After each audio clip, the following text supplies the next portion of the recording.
What is the emergency? How can we help you? Okay. But are you there with him now? When's the last time you saw him or talked to him?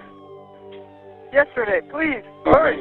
Stay with me on the line, okay? We're already on the way there now. I'm going to give you instructions. Can you wake him up? I'm going to give you instructions. Stay with me on the line, okay? You found him on the bed, on the floor? Okay, listen so I can help you. The only way we're going to help your friend is if you follow my... Hello, sir? Hello?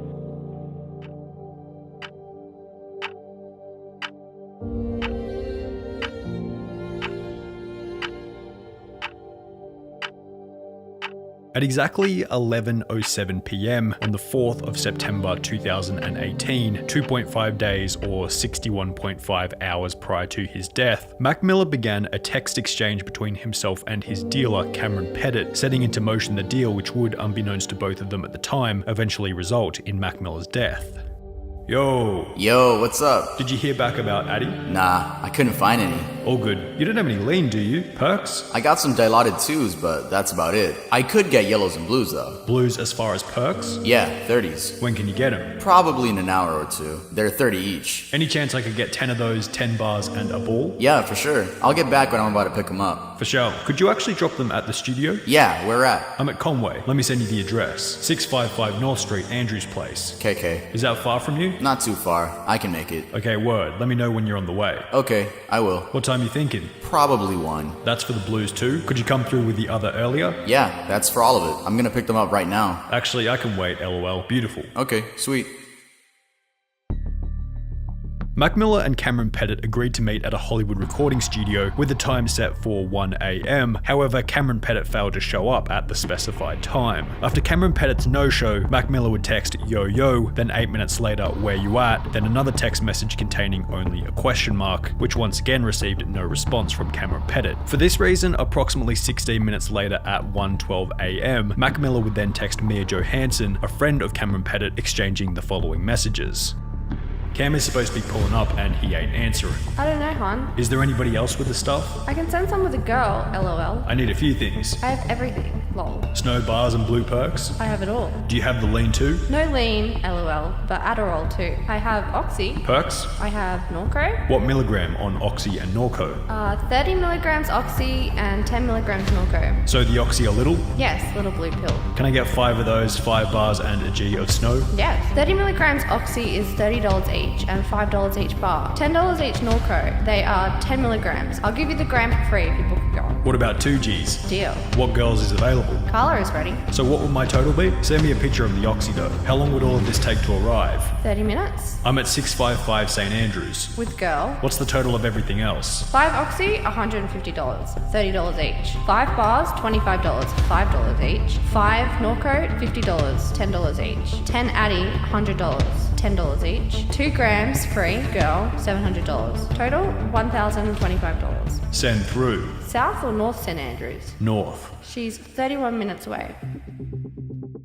Mac Miller and Mia Johansson agreed that Mia would send the substances with an adult worker by the name of Carla Amador, who was ready to leave and could get to him in about 30 minutes, which they both agreed would be suitable. 15 minutes later, while Carla was on the way over, Cameron Pettit would then answer his phone stating, "Sorry, I got sidetracked, coming now," to which Mac would respond for sure, meaning that he was now getting a delivery from both Cameron Pettit and Mia Johansson. At 2:25 a.m, approximately 1 hour and 25 minutes after he was supposed to arrive, Pettit would text Mac Miller stating here, and that he was in front of the gate on St. Andrews, confirming that Mac Miller had received the delivery from Cameron Pettit. Approximately 5 minutes later, Carla Amador arrived at the recording studio carrying the substances sent by Mia Johansson, confirmed by another text exchange the following day between Mac Miller and Mia Johansson regarding the payment. How are you going to send it, hon? Cash App or Venmo? Are you going to send it tonight or tomorrow, hon? I'll handle it tomorrow. Okay, hon. Did you want to extend an hour? Yes, please. Okay, cool. Well, just handle the cash tomorrow. The following morning, Johansson discovered that Mac Miller had ended up spending 5 hours with Carla instead of the agreed 2 hours, which would also come up in conversation. 5 hours at $600 an hour since you did so many hours. Prompting a response from Mac, who stated, "I just wanted an extra hour, but I guess I never told her to leave. All of a sudden, it was 7 a.m. I was just working and she was kicking it," which was followed by Mac paying Johansson a total of $3,325, $3,000 for Carla's services, and $325 for the substances she had delivered, concluding the events and exchanges regarding the night of September 4th and the morning of September 5th. Hi, David. We arrived to a heavy media and police presence here outside of the Studio City home of rapper Mac Miller. And authorities confirm here a death investigation is underway. Air 7 was over the scene when we saw what we believe to be Miller's body being transported into a coroner's van. We've seen investigators walking in and out of the home, and Variety, among other outlets, is reporting Miller, whose real name is Malcolm James McCormick, age 26, died of an apparent overdose. 1.5 days after receiving separate substance deliveries from both Cameron Pettit and Mia Johansen, Mac Miller was found deceased in his Los Angeles home by his personal assistant Sam. Fans and neighbors leaving flowers, candles, notes on rapper Mac Miller's doorstep. Those close to him struggling with the fact that he is gone at the age of 26. As the story went public and Cameron Pettit came to the realization that he was potentially in a lot of trouble, he would message someone referred to by the initials PR on Instagram, expressing the fear that he had for his own future. Hi. You good? I am not great. Talk to me. Most likely, I'll die in jail. I've been worried about you all day. Don't say that. Yeah. Dang it. What do you mean? You're just paranoid. Nothing has happened yet, but it might. Yeah, don't think negatively, okay? And I'm nervy. Babe, I don't know. Try not to stress. I feel like it's gonna be okay. It's not your fault. I'm gonna get off the grid, move to another country. What should my name be? Are you really? Like, do you honestly think it's that serious? Your name should be sweet, baby dang daddy. Let's move to Stockholm. Yes. Okay. Maybe. I don't know yet. I'll probably know tomorrow. Can you please keep me posted? I'm worried about you. Cam. Yeah. Seemingly in a state of panic, Cameron Pettit would then message another user referred to by the initials AG, asking if he should post a screenshot of his text message exchange between him and Mac Miller, however concluded that he should probably not post anything just to be smart. However, after only a week, on the 15th of September 2018, Cameron Pettit would post a photo of himself on Instagram wearing a big old smile on his face as if nothing had ever happened. However, Pettit wouldn't be smiling for long. Authorities came to realize that Mia Johansen, Carla Amador and Cameron Pettit were all involved to some extent, but the tricky part was figuring out who actually sold the substances that eventually led to Mac Miller's OD. On the day of Mac's death, police would find a total of 40 pills in the pocket of a coat jacket that had been hanging in his bathroom closet. 6 of these were blue circular pills imprinted with a V on one side and 48/12 on the other side. These were supposed to be prescription oxycodone pills. However, after being tested, they were found to be counterfeit and instead contained fentanyl, a synthetic 50 times stronger than heroin,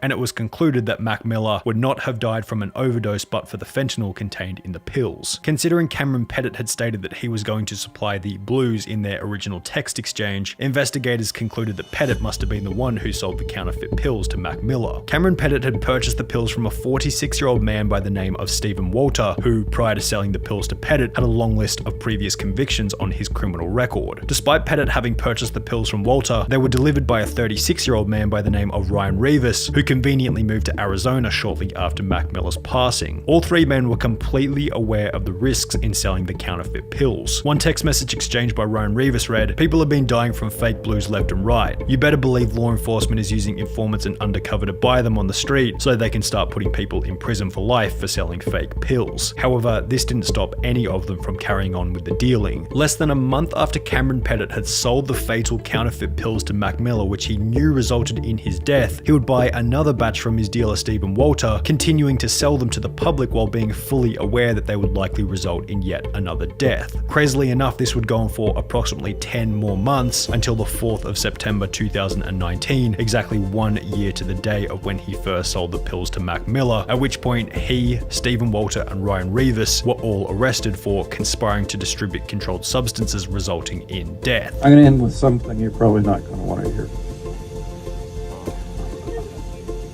So they finally caught the motherfucker that sold him the drugs.